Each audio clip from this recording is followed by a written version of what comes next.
Vou apresentar para vocês o módulo 4. O módulo 4 vai falar principalmente de projetos de supervisão e controle. Então, o que vocês imaginam que é essa etapa de supervisão aqui colocada, gente? O que vocês imaginam que vem a ser supervisão?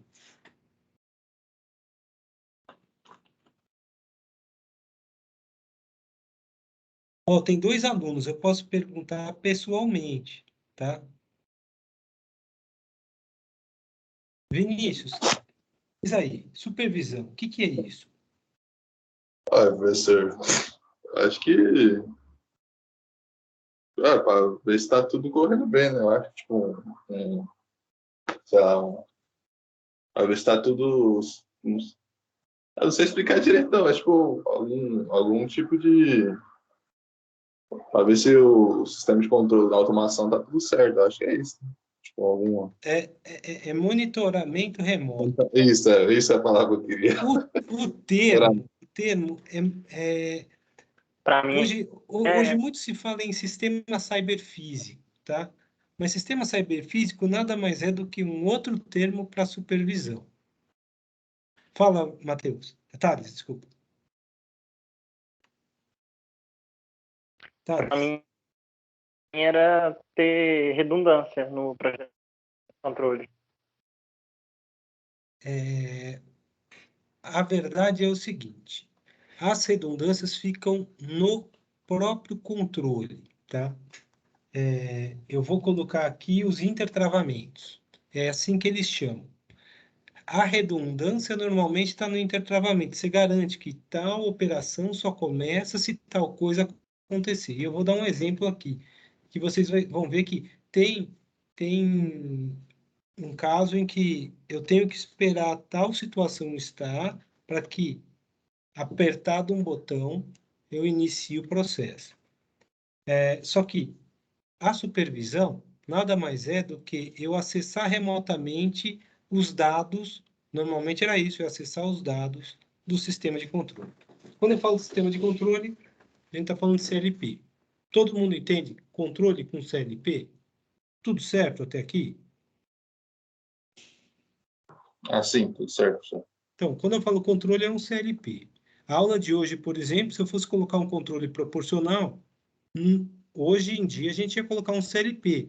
Quando a gente fala, via lógica, é via lógica interna de um CLP. Eu vou ter a entrada, eu vou ter o set point, eu vou ter a saída, e dentro do CLP eu vou ter uma lógica que vai relacionar a entrada e set point com os parâmetros proporcional, integrativo e derivativo que vai ter a saída.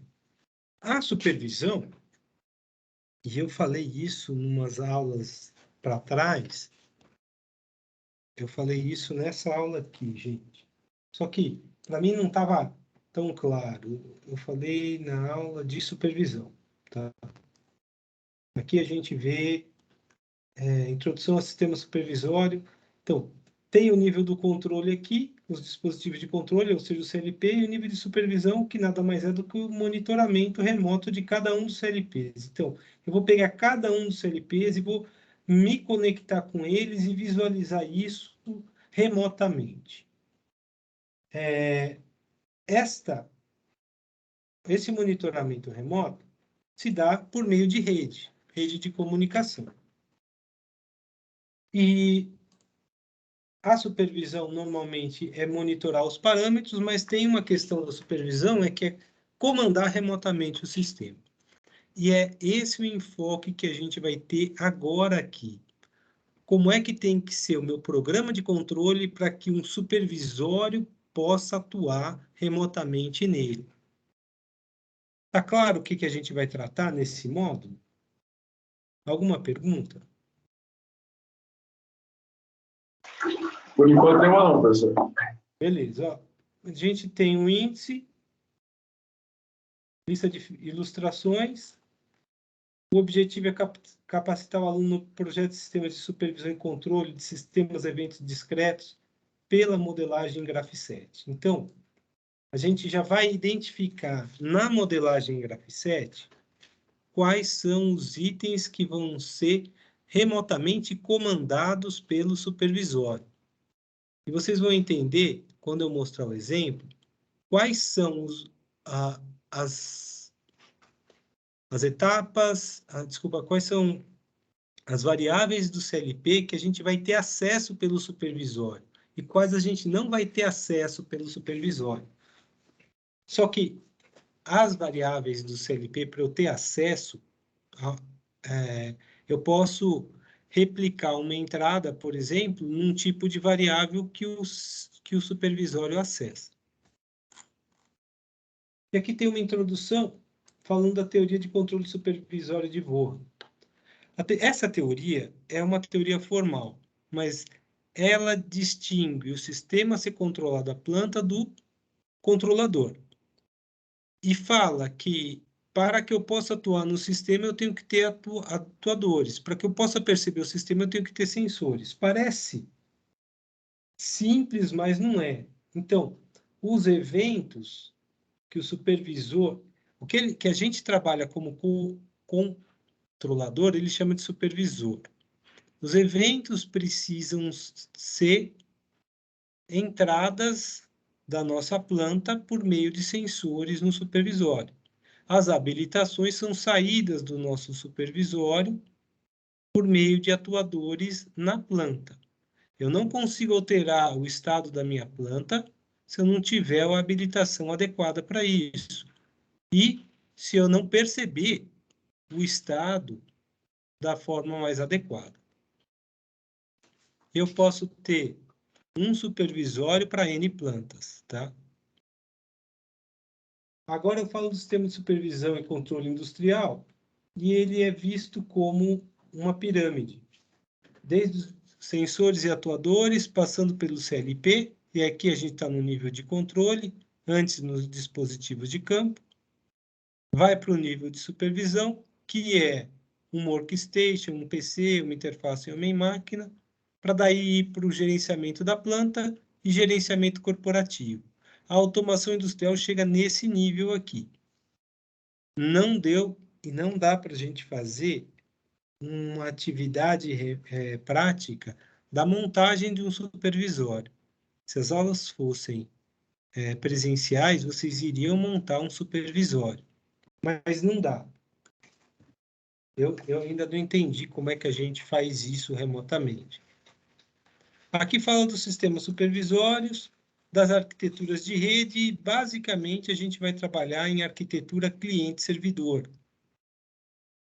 Como é que isso funciona? O CLP é um servidor de dados, para que o PC onde está o supervisório seja um cliente das informações. Normalmente é assim, mas quando eu quero acionar alguma coisa remotamente pelo supervisório, é o supervisório que é um servidor de informação para o CLP, e o CLP passa a ser cliente daquela informação. Mas nada mais é do que essa arquitetura cliente-servidor implementada. Tem o padrão OPC, para que a troca de informação possa acontecer de uma maneira padronizada. Eu não preciso ter, para cada software de supervisão desenvolvido, uma interface de comunicação para cada tipo de CLP existente no mercado. Então, eles criaram um padrão OPC, e aqui está falando disso. Se a gente fosse fazer na prática um supervisório, a gente iria usar um servidor do tipo servidor OPC de dados, e aqui fala quais são as informações e tipos de informações que ele trafega no servidor OPC. E, por fim, a gente tem aqui um desenho esquemático, onde a gente vai ter os supervisórios aqui em cima e os diversos CLPs embaixo e diversos tipos de dispositivos dos mais diversos tipos de clientes conversando com a gente. Cada um deles com um servidor OPC e todo mundo podendo se conversar por causa dessa padronização.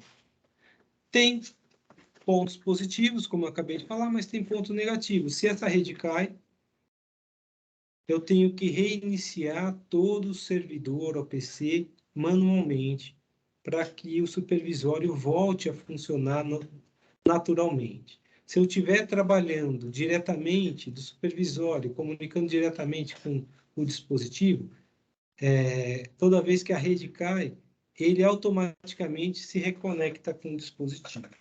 Mas o custo é muito mais elevado. A implementação no sistema supervisório está descrita aqui.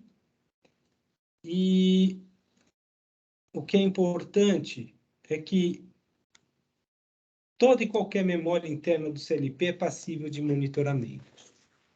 Essa frase é extremamente importante. A gente tem que saber o que é memória interna do CLP e o que não é memória interna do CLP. Todas as entradas e saídas do CLP não é uma memória interna. Isso está vinculado com uma entrada física de um sensor, uma saída física de um atuador. Eu sempre vou mover um determinado valor para aquela saída, para ela atuar ou não.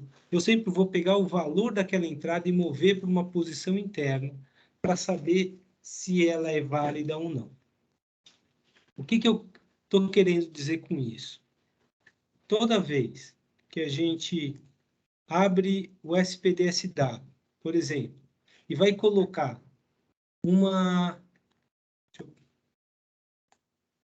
a gente vai colocar alguma coisa parecida como essa.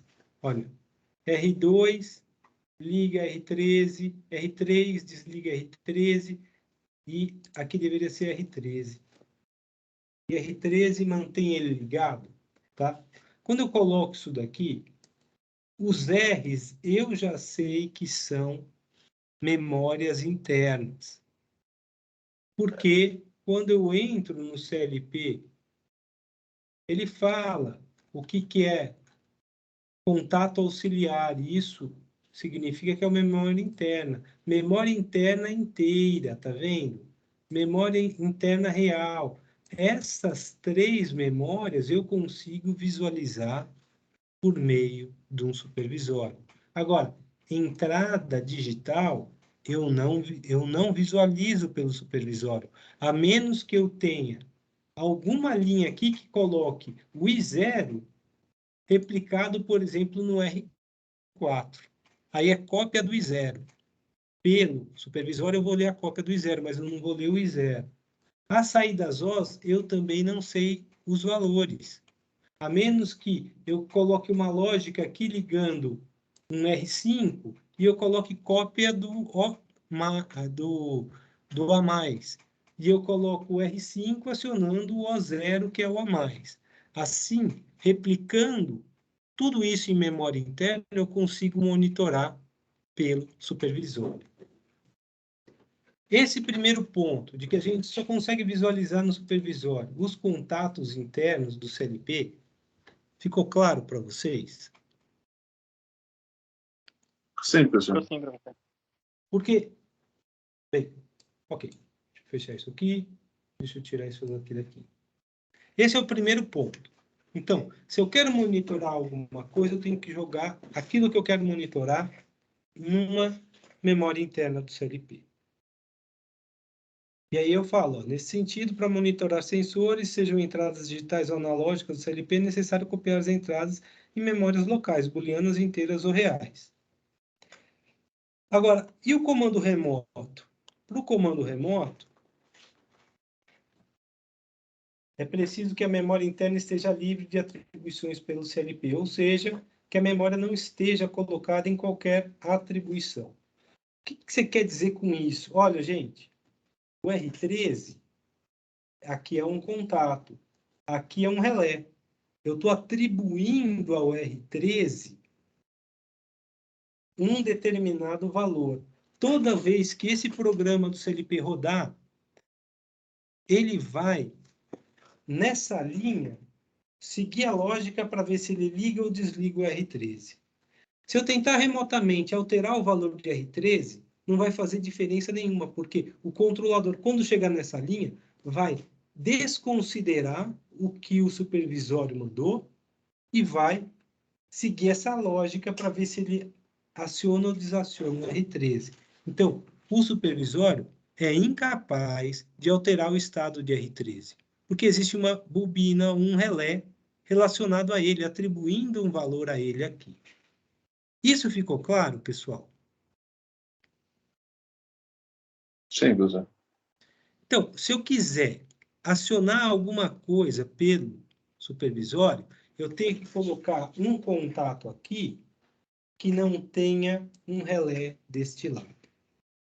Então, não tendo relé do lado esquerdo, do lado direito, mas tendo o contato, e esse contato estando livre, isso propicia que o supervisório possa alterar remotamente aquele contato.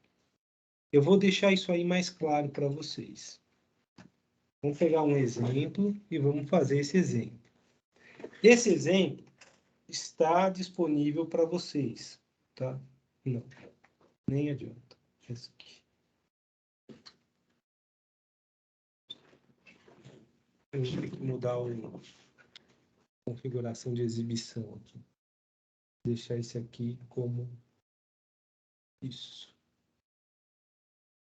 Deixa eu ver se agora vai. Não, não foi.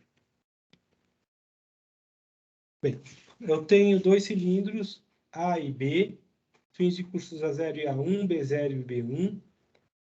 Válvulas simples solenoides com retorno por mola. Aqui devia ser B+, e não A+, gente. Vocês desconsiderem esse A+, aqui, é um B+. Vou até colocar aqui.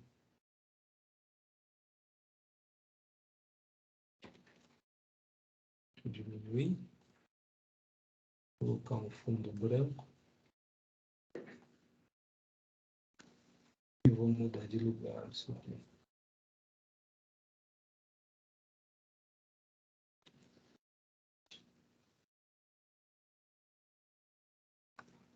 Aqui é o B+, e aqui é o A+.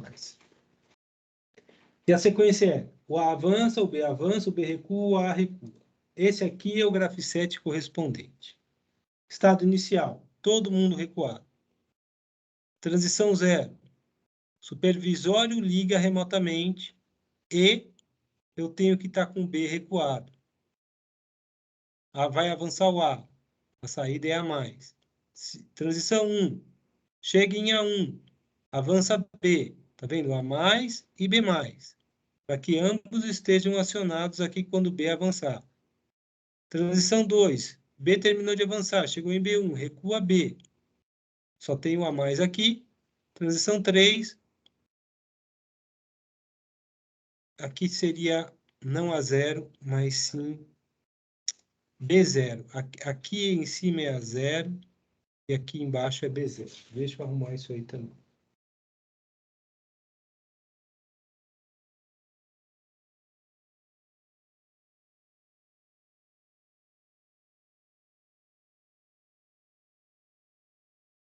Aqui vai ser B0.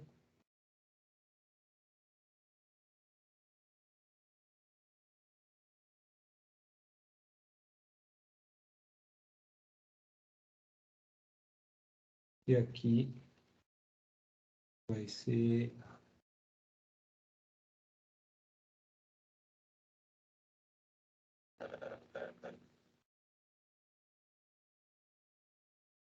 A0.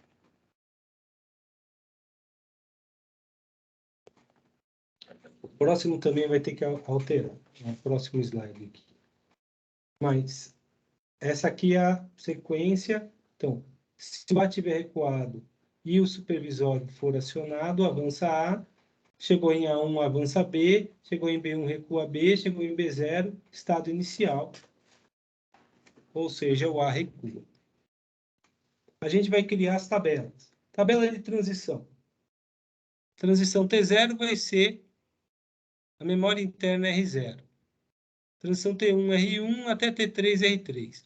Todas essas memórias aqui são passíveis de serem monitoradas pelo supervisório. Estado inicial vai ser R10, avança A, R11, avança B, R12, recua B, R13.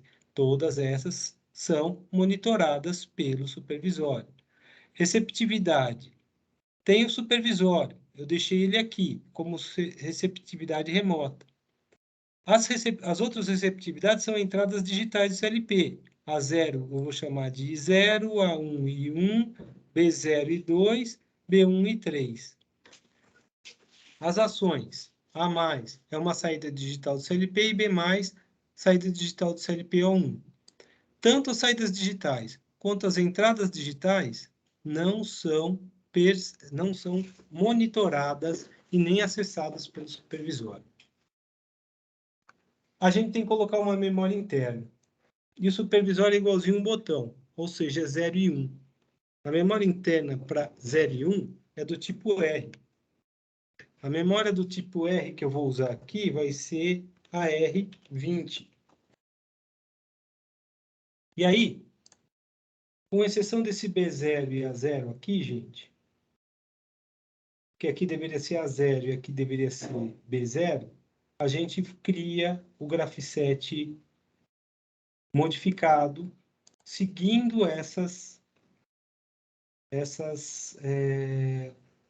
essa tabela de correlação. Se vocês entenderam que esse R20 ele foi colocado aqui e quando eu gerar o graph7, gerar o ladder dele, eu vou ter o supervisório junto com a etapa inicial e o B0 acionando a transição T0, tá vendo? Ó? Estado inicial vai ser R10, R20 e A0 vai ligar ao R0.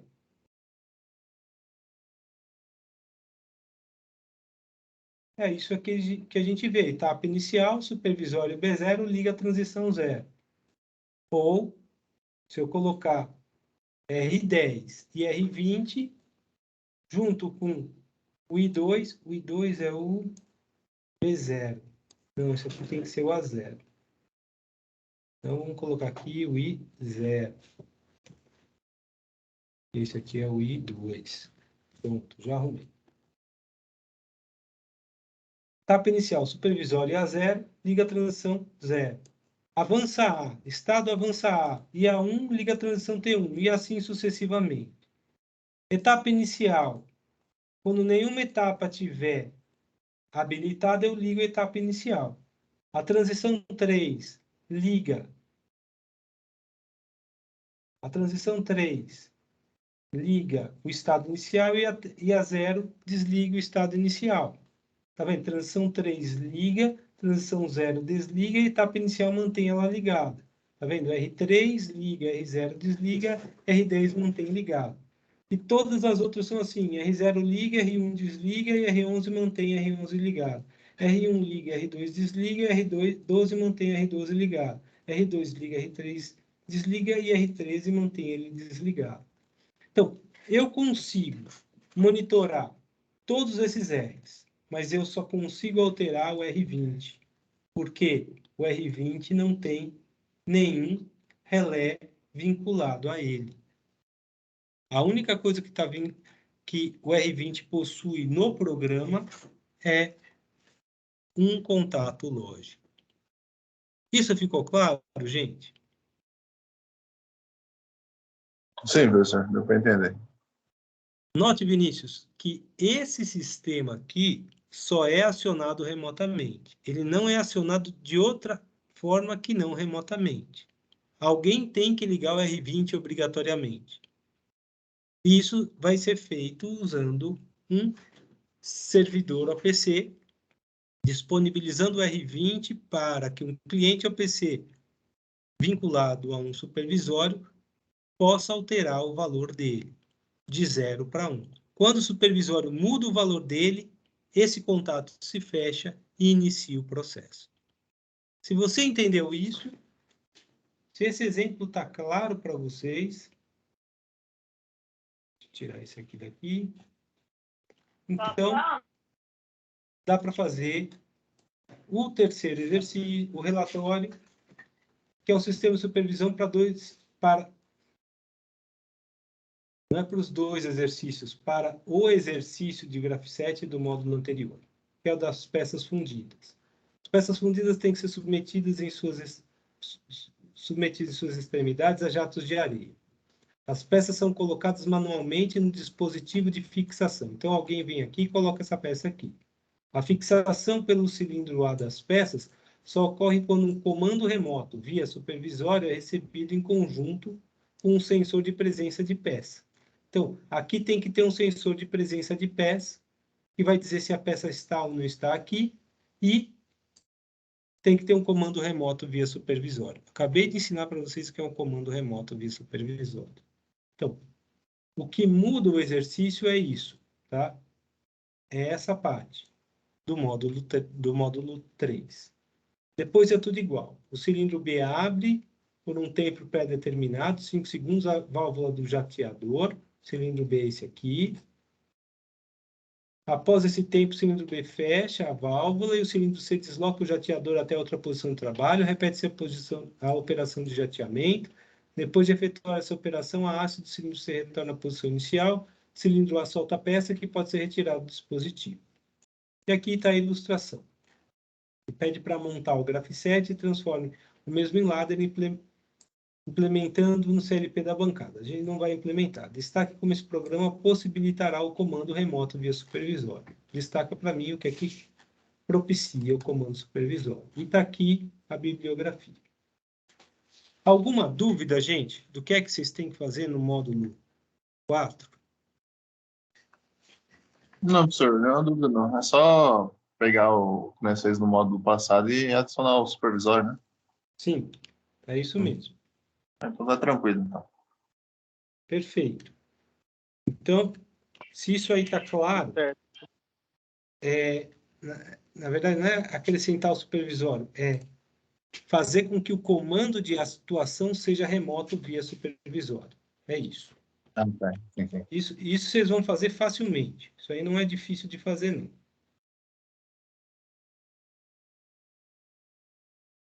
Aqui é o I2.